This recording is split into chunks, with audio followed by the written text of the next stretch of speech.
سبحان اللہ، نعرہ تکبیر، فرمائے اللہ بہن کا یہ یا اکرام رسول ہے، حالانکہ وہ حقیقی بہن نہیں ہے، وہ حقیقی بہن نہیں، رضائی بہن ہے۔ اکرام دیکھو، احترام دیکھو، ہمارے پاس بہن کا کیا احترام ہے۔ اگر بہن جوان ہو گئی، اس کو رشتے نہیں آ رہے ہیں تو بھائی بوجھ سمجھتا ہے، بوجھ سمجھتا ہے، اور جب بھائی بوجھ سمجھتا ہے تو وہ دیکھتی ہے کہ بھائی کا منہ اچھا نہیں، باپ بوجھ سمجھ رہے باپ کا منہ اچھا نہیں، ماں بوجھ سمجھ رہی ماں کا منہ اچھا نہیں، تو پھر ایک بیٹی یہ فیصلہ کرتی ہے جس گھر میں نہ بھائی اپنا ہو، نہ بہنیں اپنی ہو، نہ ماں اپنی ہو، نہ باپ اپنا ہو، سب تو منہ اتار کر کے مجھے بوجھ سمجھتے ہیں، تو پھر وہ مجبوراً یہ فیصلہ کرتی ہے کہ پھر باہر جہاں سے پیار مل رہا ہے، پیار اگرچہ دھوکے کی طور پہ مل رہا ہے، اللہ اکبر، پھر کیوں نہ اسی کا ہاتھ پکڑ لیا جائے۔ یاد رکھنا مسلمانوں، آج ہمارے منبروں سے یہ بات ہو رہی ہے کہ ہماری بیٹیاں بھاگ رہی ہیں، مفکرین یوٹیوب چینلوں پر بھی کہہ رہے ہیں۔ پہلی بات تو میں دو بات کرنا چاہتا ہوں۔ نمبر ایک، منبروں سے اس بات کو بہت مبالغے کے طور پہ بیان نہ کیا جائے، یہ میری گزارش ہے، ورنہ کل مستقبل میں، اللہ اکبر، مستقبل میں کل لوگ انہی تقریروں کو بنیاد بنا کر، انہی اخبارات کے آرٹیکلوں کو بتا کر ہمارے بچوں کو تانا دیں گے کہ تمہاری بیٹیاں تو بھگوڑی تھی، بھگوڑی۔ کون کی بیٹیاں بھگوڑی تھی؟ کوئی کہتا ہے 30 لاکھ چلی گئی، کوئی کہتا ہے 40 لاکھ چلی گئی، کوئی کہتا ہے 50 لاکھ چلی گئی۔ میں نے کہا حضرت جی ثبوت تو بتائیں، اتنی چلی گئی کہاں گئی، ذرا یہ تو بتائیں۔ وہ کہا میڈیا میں آیا ہے۔ میں نے کہا او نادانو، تھوڑا تو ذرا شعور کرو، ہر بات تو بولنے کی نہیں رہتی۔ اگر میڈیا کہہ دے کہ چاند ہو گیا، چاند آ گیا، تو کیا اس کی بات مانو گے؟ کہ نہیں مانیں گے۔ ہم نے کہا جس میڈیا کے کہنے پہ چاند کا آنا نہیں مانتے، اس میڈیا کے کہنے پہ بیٹیوں کا بھاگ جانا کیسے مان لیتے ہو؟ واللہ آج بھی مسلمانوں کی بیٹیوں میں اتنی غیرت ہے کہ کسی اور کی ماں میں اتنی غیرت نہیں ہے۔ لیکن کہیں کچھ گئی ہے، کہیں کچھ گئی، میں جانتا ہوں، انکار نہیں کر رہا ہوں، کہیں کچھ گئی ہے، لیکن کون گئی ہے؟ وہ گئی ہے خدیجۃ الکبریٰ کا کردار جس نے نہیں سیکھا۔ کون گئی ہے؟ عائشہ صدیقہ کا کردار جس نے نہیں سیکھا۔ کون گئی ہے؟ سیدہ فاطمہ الزہرا کا کردار جس نے نہیں سیکھا۔ کون گئی ہے؟ سیدہ زینب کا کردار جس نے نہیں سیکھا۔ وہ چند گئی ہے، لیکن یاد رکھنا ہم اتنا مبالغہ نہ کریں، اس لیے کہ باتیں ہوتی ہے، حقیقتیں ہوتی ہے۔ اللہ اکبر، اپنی باتوں کو دلچسپ بنانے کے لیے پوری قوم کی آبرو کا ہم سودا نہ کریں، تھوڑا سا ہمیں خیال کرنا ہوگا۔ اور ایک بات کہتا ہوں، لیکن چلے چند گئی تو گئی، ایک بات کہتا ہوں، بہت پورے یقین سے کہتا ہوں، علماء موجود ہیں، میرے مخدوم بھی موجود ہیں، سادات کرام بھی موجود ہیں۔ اللہ اکبر، جب تک مسلمان بیٹی کو جنت سمجھتا تھا، اس وقت تک ہماری بیٹیاں گھر سے کبھی نہیں بھاگی تھی۔ جب سے مسلمان نے بیٹی کو بوجھ سمجھا ہے، اب ہماری بیٹیاں گھروں سے جا رہی ہے، اگر جا رہی ہے چند تو بوجھ سمجھا اس لیے جا رہی۔ بیٹیوں کو بوجھ نہ سمجھو، بیٹیاں بوجھ نہیں ہے، جنت ہے۔ بیٹیاں بوجھ نہیں ہے، جنت ہے۔ بہنیں بوجھ نہیں ہے، جنت ہے، اس لیے ان کی خدمت کرو۔ کیا لوگوں کو یہ نہیں پتا؟ اللہ کے سچے رسول صادق و مصدوق نے فرمایا، بیٹی کی پرورش کرنے والا اور میں محمد جنت میں اتنے قریب ہوں گے جیسے یہ 2 انگلیاں قریب ہیں۔ آپ سے پوچھتا، یہ لوگ کہتے ہیں حضرت ایسا تعویذ ہمیشہ برکت ہے۔ میں نے کہا بیٹی اس تعویذ کا نام ہے قیامت تک برکت ہے۔ وہ کیسے؟ کا حدیث پاک میں آتا ہے، جس گھر میں بیٹی پیدا ہوتی ہے اس گھر میں فرشتے آتے ہیں اور اس کو چاروں طرف سے گھیر کر کہتے ہیں، اے کمزور جان سے پیدا ہونے والی کمزور جان، جس کے گھر میں تو پیدا ہوئی، ہم قیامت تک اللہ کے حکم سے اس کی مدد کرتے رہے۔ اب بیٹی پیدا ہو تو مدد یوں اتر رہی ہے، اور ہم نے بیٹیوں کو بہت سمجھ لیا۔ تو امام کربلا میں دیکھو بیٹی سے پیار کتنا کر رہے ہیں۔ حضرت سیدہ سکینہ، جنہیں سکینہ بھی کہتے ہیں، اب میں جو ہے وہ تلفظات کے جو ہے وہ بھول بھلیا میں آپ کو گمانا نہیں چاہتا، جو لوگ کہتے وہی کہہ کر آگے بڑھنا چاہتا ہوں، لیکن بہرحال حضرت سیدہ سکینہ کو سینے پہ سلانے کہ نہیں سلانے؟ ایک بیٹی کا مرتبہ، کربلا کے خیمے میں امام اپنی بیٹی کو سینے پہ رکھ رہے ہیں۔ آپ اندازہ تو فرمائیں، چچا بھتیجی کے کہنے پر فرات تک جا رہا ہے، یہ سب کیا ہے؟ بھائی اپنی بہن کے کہنے پر، امام علی اکبر رضی اللہ تبارک و تعالی اپنی بہن کے کہنے پر وہ سب کچھ کرتے نظر آ رہے ہیں، جس کو دیکھ کر کے انسان حیرت و استعجاب میں ڈوب جاتا ہے۔ کربلا یہ بھائیوں، کربلا اب اختتام پہ سن لے ذرا سا، کربلا رشتوں کی وفا کا نام، کربلا رشتوں کو تعظیم دینے کا نام، کربلا محبتوں کا نام، کربلا احترام کا نام، کربلا تعظیم کا نام، کربلا قرآن کے تحفظ کا نام، کربلا عقیدے کی حفاظت کا نام، اور کربلا حدیث کے صحیح مفہوم کو عملی تفسیر میں پیش کرنے کا نام، کربلا قرآن مقدس کے سانچے میں ڈھل جانے کا نام، کربلا شراب سے نفرت کا نام، کربلا زنا سے نفرت کا نام، کربلا جوئے سے نفرت کا نام، کربلا بانسری میوزک اور موسیقی کے مکمل خاتمے کی جود مسلسل کا نام، کربلا سجدوں کے لیے انسان کیا کیا قربانی دے سکتا ہے اس پیغام خاموش کا نام کربلا ہے۔ اب آپ سے پوچھتا ہوں، ہم نے کربلا سے سیکھا کیا؟ وہی گناہ میں مبتلا، وہی جرائم میں مبتلا، وہی بلاؤں میں مبتلا۔ ایک بات یہ بھی کہہ دوں اختتام پر، خاص طور پر آخر میں بات کرتے کرتے مسلمانوں ایک بات آپ سے کہہ دوں، کربلا تو صحابہ کرام کی قربانیوں کے تحفظ کا نام تھا، لیکن آج جب کربلا کا ذکر ہوتا ہے تو انہی صحابہ کو نشانہ بنایا جاتا ہے، انہی صحابہ پہ تبرہ کیا جاتا ہے، انہی صحابہ کو معاذ اللہ یہ اس لیے قرار دیا جاتا ہے کہ انہوں نے تو اہل بیت کا حق کسب کیا۔ اور وہ لڑکے جو جمعہ کی نماز بھی 2 رکعت پڑھ کے بھاگ کر آتے ایسے جیسے اسکول کی چھٹی ہونے پر بچے بھاگ جاتے ہیں، وہ صحابہ کے کردار پہ بات کرتے ہیں کہ وہ تو ایسے تھے، وہ تو ویسے تھے۔ میں پوچھتا ہوں، کس منہ سے صحابہ کو تان کرتے ہو؟ کس منہ سے صحابہ کی عظمت پر انگلی اٹھاتے ہو؟ 2 رکعت پڑھنے کی اوقات نہیں ہے صحیح سے، اور ان کے لیے انگلی اٹھا رہے ہو جنہوں نے دین کے لیے اپنا مال قربان کیا۔ آج مسلمان کہلانا آسان ہے، لیکن اللہ اکبر اس وقت جب اللہ اللہ مسلمان کہلائے جانے پر، مسلمان بن جانے پر پٹائیاں ہوتی تھی، پتھر مارے جاتے تھے، کوڑے مارے جاتے تھے، چابک برسائے جاتے تھے، بھوکا رکھا جاتا تھا، سوشل بائیکاٹ کیا جاتا تھا۔ صحابہ اس وقت کے مسلمان ہیں، ان کے ایمان پر یہ قوم کے لڑکے سوالیہ نشان کھڑا کریں گے جن کو طہارت کے مسائل تک نہیں پتا ہے۔ آپ سے پوچھنا چاہتا ہوں، وہ صدیق اکبر رضی اللہ تبارک و تعالیٰ عنہ جس نے وہ قربانی دی ہے کہ اللہ کے رسول نے فرمایا، جس نے اسلام کی مدد کی ہے سب کے احسان کا بدلہ ادا کیا جا چکا ہے، سوائے ابو بکر کے احسان کا بدلہ قیامت میں اللہ تبارک و تعالیٰ عطا فرمائے گا۔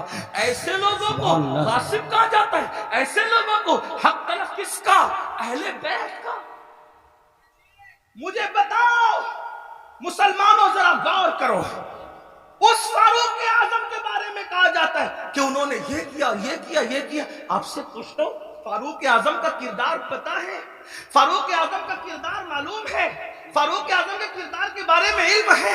اللہ اکبر، آپ کو وہ سفر یاد ہوگا، آپ وہ سفر جانتے ہوں گے، اللہ اکبر، کہ فاروق اعظم مدینہ منورہ سے چلتے، فاروق اعظم مدینہ منورہ سے چلتے اور مدینے سے چلتے ہوئے بیت المقدس جاتے ہیں۔ ایک ہی اونٹنی ہے، اپنے جوانوں کی خاص توجہ، ایک ہی اونٹنی ہے، غلام ساتھ میں جا رہا ہے۔ فاروق اعظم غلام سے کہتے ہیں سواری ایک ہے، اس لیے ہم یہ کریں گے، سواری ایک ہے، یہ کریں گے کہ تھوڑی دیر میں بیٹھوں گا، تھوڑی دیر آپ بیٹھنا، پھر میں پیدل چلوں گا، پھر تم بیٹھو گے، تم چلو گے، میں بیٹھوں گا۔ آپ سے پوچھتا ہوں، بیت المقدس تک غلام کو اس طرح لے کر کے گئے کہ نہیں لے کے گئے؟ آپ بتائیں، بولنے سے پہلے تولو، کسی کی بھی بات سن کر کے بقا مت کرو۔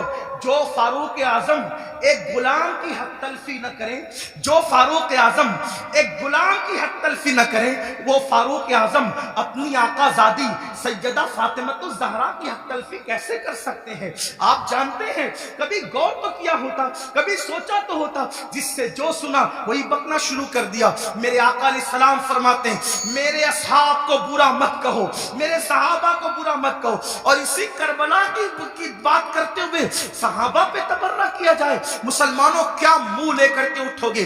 جانتے ہیں، شفا شریف میں قاضی ایاز رحمت اللہ تعالی علیہ لکھتے ہیں کہ ایک شخص مر رہا تھا، اس کو موت آ رہی تھی، مرتے وقت اس کی زبان پہ کلمہ نہیں آ رہا تھا، اللہ اکبر، اس کی زبان پہ کلمہ نہیں آ رہا تھا۔ اس سے پوچھا گیا کہ تو کلمہ کیوں نہیں پڑھ پا رہا ہے؟ اس نے کہا کہ میں ابو بکر اور عمر کے گستاخوں کے ساتھ بیٹھا کرتا تھا وہ گستاخ نہیں تھا بلکہ گستاخان شیخین کے ساتھ بیٹھتا تھا۔ اللہ اکبر۔ تو جو گستاخان شیخین کے ساتھ بیٹھے، صرف بیٹھے، مرتے وقت اس کی زبان پہ کلمہ نہیں آتا، جو گستاخی کرے اس کا کیا انجام ہوگا؟ یہ دنیا چند دن کی ہے، یہ دنیا چند لمحے کی ہے۔ بندوں کی خوشی کے لیے اللہ کو ناراض نہ کرو۔ واللہ ورسولہ احق ان یرضوا، اللہ اور اس کا رسول اس بات کے زیادہ حقدار ہیں کہ ان کو راضی کیا جائے۔ آج یہ بحث چل رہی ہے کہ کون کب ایمان لایا تھا، کون کب ایمان لایا تھا۔ میں نے کہا کسی نے کبھی بھی ایمان لایا تھا، ایمان تو لایا تھا نا، حضور نے تو معاف کیا تھا نا، حضور نے تو چادر میں جگہ دی تھی نا۔ جس کو رسول اللہ امان دے دے، جس کو نبی امان دے دے، امتی کو حق کیا ہے اس کو امان سے باہر کرنے کا۔ آپ سے پوچھنا چاہتا ہوں، اس لیے مسلمانوں اپنی حیثیت میں رہو۔ اعلیٰ حضرت امام محمد رضا محدث بریلوی فتاوی رضویہ شریف میں لکھتے ہیں، عالم ربانی کی توہین کرنے والا کفر تک جاتا ہے۔ جب عالم ربانی کی توہین کرنے والا کفر تک جاتا ہے، جو صحابہ کی توہین کرے، صحابہ کو گالیاں دے، یاد رکھنا اسٹیج پر کچھ بھی کہو، کمرے کی گفتگو تو اللہ سن رہا ہے، دلوں کا حال تو اللہ دیکھ رہا ہے۔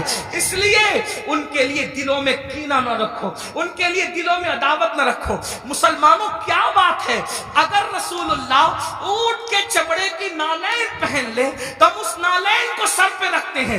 آخر اونٹ کا چمڑا نہ دیکھا، کیا دیکھا؟ رسول اللہ کی نسبت دیکھی۔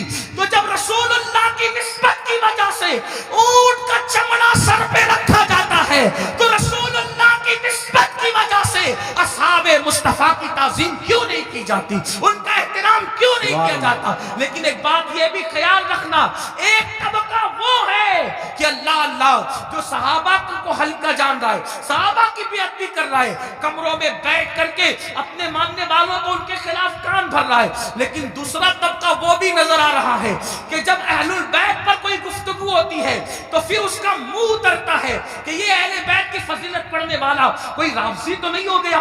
ہم کہتے ہیں اللہ کے بندو، اہل بیت کی فضیلت پڑھنا رافضیت نہیں ہے، بلکہ صحابہ کی گستاخی کرنے کا نام رافضیت ہے۔ ورنہ دیکھو، اللہ اکبر، ہمارے جتنے بزرگان دین ہیں سب نے کھل کھل کر، کھل کھل کر صحابہ کی عظمت بھی بیان کی اور اہل بیت کی عظمت بھی بیان کی۔ آج اگر محفل میں نعرہ حیدری لگے تو کچھ لوگوں کے چہرے یوں اترتے ہیں، ہم نے خود منبر پہ محسوس کیا، ان کے نام نہیں جانتے وہ کون لوگ ہیں، اللہ اکبر، کہ محفل میں علی کا نعرہ لگ رہا ہے، کہیں رافضیوں کی محفل تو نہیں۔ میں نے کہا یہ فکر صحابہ نہیں ہے، فکر اہل سنت نہیں ہے۔ ہماری محفلوں میں صحابہ کے ساتھ علی مرتضیٰ کا نعرہ لگتا تھا، لگتا ہے اور انشاءاللہ لگتا رہے گا، بلکہ صحابہ نے تو معیار قرار دیا ہے ایمان کا علی مرتضیٰ کو۔ فرمایا جب لوگوں میں بدعتیں پھیلنے لگی، فتنے اٹھنے لگے تو محفلوں میں لوگ آتے تو ہم سوچتے کون اپنا اور پرایا ہے، تو جب لوگوں کو چھانٹنا چاہتے، لوگوں کو تقسیم کرنا چاہتے، اپنی اور پرائے کا فرق کیا ہے، تو ہم ذکر علی کرنے لگتے۔ علی کا ذکر سن کر جن کے چہرے کھل جاتے سمجھ جاتے ایمان والا ہے، جس کا چہرہ اتر جاتا سمجھ جاتے کہ منافق۔ نعرہ تکبیر، اس لیے نعرہ ذکر رسالت۔ علی کرو مگر احترام صحابہ کے ساتھ، ذکر اہل بیت کرو احترام صحابہ کے ساتھ، صحابہ کا ذکر کرو اہل بیت کی تعظیم کے ساتھ، کیونکہ یہ دونوں رسول اللہ سے منسوب ہیں۔ بلکہ یوں کہہ لیں حضور کے ارد گرد ستارے گردش کر لیں، جو گردش گھر کے اندر کر لیں ان کو اہل بیت کہتے ہیں، اور جو گھر کے باہر کر لیں ان کو صحابہ کہتے ہیں۔ حضور کی نسبت کا خیال کرو۔ آئیے اپنی بات کو اختتام تک پہنچاتے ہوئے یہ بات عرض کروں، مسلمانوں ہم نے باتیں بہت کی، بہت باتیں کی، ہم سب جگہ ہیں، عمل کے میدان میں نہیں، عمل سے کورے ہیں، زندگی گناہوں میں ڈوبی ہوئی ہے۔ یاد رکھنا اللہ کی بارگاہ میں ہمیں اور آپ کو پہنچنا ہے، اللہ کو منہ دکھانا ہے، اللہ کی بارگاہ میں کھڑے ہونا ہے۔ آئیے آج سے پہلے کچھ کیا، جو کیا سچی توبہ کریں، اللہ کی طرف پلٹیں، اللہ کی طرف واپس آئیں۔ یاد رکھیے انسان جہاں جا کر جرم کا اعتراف کرے، جہاں جا کر اعتراف جرم کرنے سے انسان کی عزت گھٹتی ہے، لیکن ایک میرے اللہ کا در ہے، جہاں آ کر انسان اقبال جرم کر لے تو میرا اللہ عزت گھٹاتا نہیں بلکہ عزت کو بڑھا دیتا ہے۔ آؤ توبہ کرو۔ آج محرم شریف کی پہلی تاریخ ہے۔ یہ محرم شریف حرمت والا مہینہ ہے، حرمت والا، یعنی جن 4 مہینوں کی حرمت اللہ نے روز اول سے مقرر کی ہے اس میں محرم الحرام بھی ہے۔ اور اللہ کے رسول علیہ السلام کی ایک حدیث یہ ہے کہ رمضان شریف کے بعد سب سے زیادہ جس مہینے کے روزے کی اہمیت ہے وہ ماہ محرم الحرام کے روزے، ماہ محرم شریف کے روزے۔ ان دنوں کو خرافات بدعات میں گزارنے کی بجائے عبادات میں گزار، ہو سکے تو یہ طے کر لو کہ روزانہ میں نے نبی اور آل نبی پر 1000 بار درود شریف پڑھنا ہے۔ آپ کہیں گے لوگ کہتے ہیں ارے بہت ٹائم لگے گا، کوئی ٹائم نہیں لگے گا۔ صلی اللہ علیہ وآلہ وسلم، یہ بہت مختصر درود شریف، بہت مختصر درود شریف۔ اگر اس درود شریف کو آپ نے پڑھا 1000 بار، صرف 20 منٹ کا ٹائم لگے گا، 20 منٹ درود شریف پڑھو۔ اس کے بعد جیسا کہ آپ نے پہلے بھی سنا، صدقہ دو، خیرات دو۔ اور ایک بات آپ کو کہوں، اس کو بھی دھیان سے، کہ جو ہم خرافات پر اور بدعات پر پیسہ خرچہ کرتے ہیں، اس پیسے کو اٹھا کے آپ وہ سادات کرام جو مالدار نہیں ہیں ان پہ خرچہ کریں، وہ علماء کرام جو مالدار نہیں ان پہ خرچہ کریں۔ اس سے کیا ہوگا؟ خرافات اور بدعات کے بارے میں توجہ کرنا۔ 2 گروپ ہیں، ایک گروپ کہتا ہے جائز ہے، ایک گروپ کہتا ہے ناجائز ہے۔ جو گروپ جائز کہتا ہے وہ بھی صرف جائز ہی کہتا ہے، نہ فرض کہتا ہے، نہ واجب کہتا ہے، نہ سنت کہتا ہے، نہیں کہتا نا۔ جو جائز ثابت بھی کر لے خرافات کو تو صرف جائز ہی کہہ سکے گا، فرض نہیں کہہ سکے، واجب نہیں کہہ سکے گا۔ لیکن بھائیوں، اپنے مسلمان بھائی کی مدد کرنا تو اللہ نے ہم پہ فرض کیا ہے، بلکہ یہاں تک فرمایا کہ جب تک تم اپنے مسلمان بھائی کی مدد کرتے رہو گے اللہ تمہاری مدد کرے گا۔ اور آپ کو بتاؤں، خاص طور پہ سادات کی خدمت، وہ جو مالدار نہیں ہیں، مستحق ہیں، یہ نہیں کہتا غریب ہیں، میرے اندر اتنی ہمت نہیں کہ میں کسی سید کو غریب کہوں، لیکن سادات جو مالدار نہیں ہیں، مالدار اگر آپ ان کی خدمت کریں تو ہوگا کیا؟ 2-3 باتیں سن لے، بات ختم کر۔ حضرت سیدنا عبداللہ ابن مبارک رضی اللہ تعالی حج کو جا رہے تھے، حج کا ارادہ تھا، اور حج کے ارادے میں آپ نے یہ طے کیا کہ میں نے حج کو جانا ہے، پوری تیاری ہو گئی، ارادہ بن گیا حج کو جانا۔ عبداللہ ابن مبارک کو پتا چلا کہ میرے پڑوس میں ایک سید صاحب رہتے ہیں اور وہ اس وقت تھوڑا پریشان حال ہے، حالات کے ستائے ہوئے اور حالات کے مارے ہوئے۔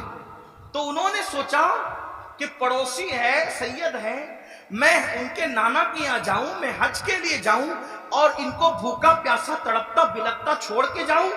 تو انہوں نے کیا کیا، اس سال حج نہیں کریں گے، انشاءاللہ آئندہ پھر کبھی دیکھیں گے، حج کی پوری رقم اٹھا کر اس سید صاحب کو دے دیا، اور اس کے بعد آنسو پوچھتے ہوئے اب صبر کرتے ہوئے رہ گئے۔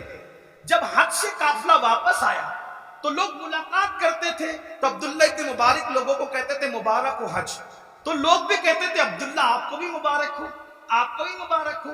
حضرت عبداللہ ابن مبارک سوچتے یا اللہ میں گیا نہیں لیکن جو آتا ہے مجھے حج کی مبارکباد دیتا ہے، اسی فکر میں تھے، آنکھ لگی تو خواب میں غیب سے ندا آئی، کوئی کہنے والا کہتا ہے عبداللہ ابن مبارک تو نے میرے نبی کے شہزادے کی مدد کے لیے حج کو ملتوی کر دیا تو تیری یہ ادا اتنی پسند آئی کہ ہم نے تیرا ہم شکل ایک فرشتہ پیدا کیا ہے جو قیامت تک تیری طرف سے حج کرتا رہے گا اور اس کا ثواب تجھے ملتا رہے گا۔ سبحان اللہ، سبحان اللہ۔